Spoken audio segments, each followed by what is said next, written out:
Okay, so right now we are back underneath the Del Rio International Bridge, where there are currently 14,000 plus immigrants here. So as of right now, they have stopped the crossing across the river. It was a collaborative effort through Mexico and Texas Department of Public Safety. So that is what one of my sources in Mexico is telling me, that flow has since stopped.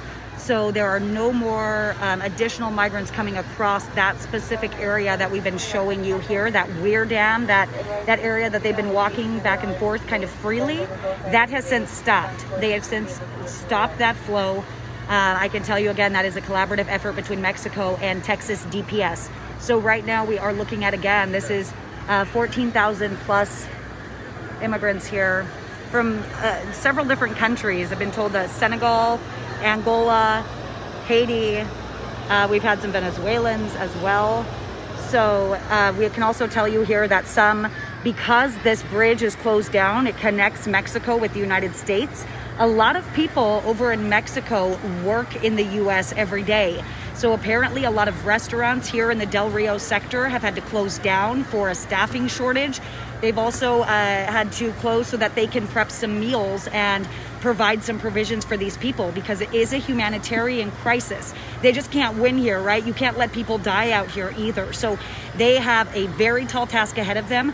They have been given some resources. I can tell you that right now 210 Department of Public Safety troopers have been deployed out here to secure the perimeter, to make sure that the residents in the city of Del Rio and the surrounding areas are safe, and just to reassure them, you know, that they have this area blocked off with their troopers. They are keeping this as contained as they possibly can. Again, nearly 15,000 people are under a bridge in a city with 35,000 people, for some perspective on numbers there. So right now, again, we are under the International Bridge. This is not an area that media has been allowed at all, so we're hanging back. I've been embedded with the sheriff of Valverde County here, which is where the city of Del Rio lies.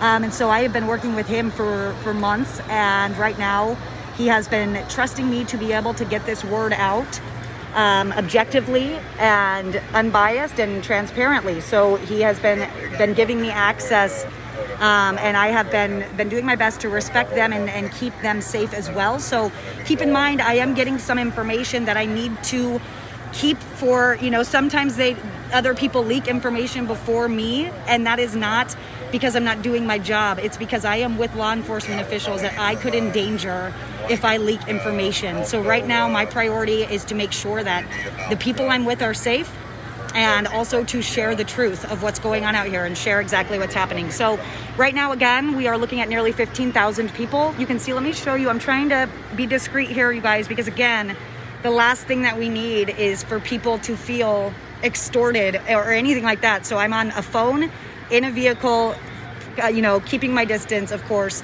So you can see off in the distance, in that back area over there, and you can see those like huts. So that is river cane, and they're using it to create kind of structures, right? And what the law enforcement officials are telling me, what the sheriffs are telling me, is that these are third world country conditions out here. A storm just rolled through. The winds were 50 to 60 miles an hour out here at one point.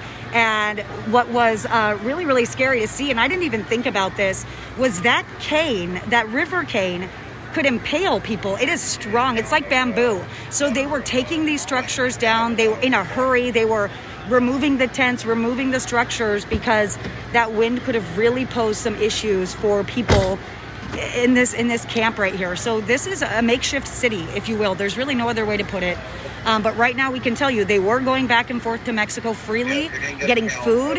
They had their own economy. They were paying people to go and get groceries and stuff like that for them. Well, that has since stopped. And that is why they have to supply some kind of food and provisions, because again, these are human beings.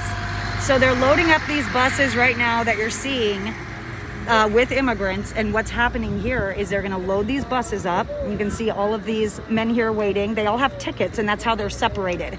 So they get kind of a movie theater like ticket, and then they get put into a position where they will be put on a bus, and they will be transported so that they are able to be processed.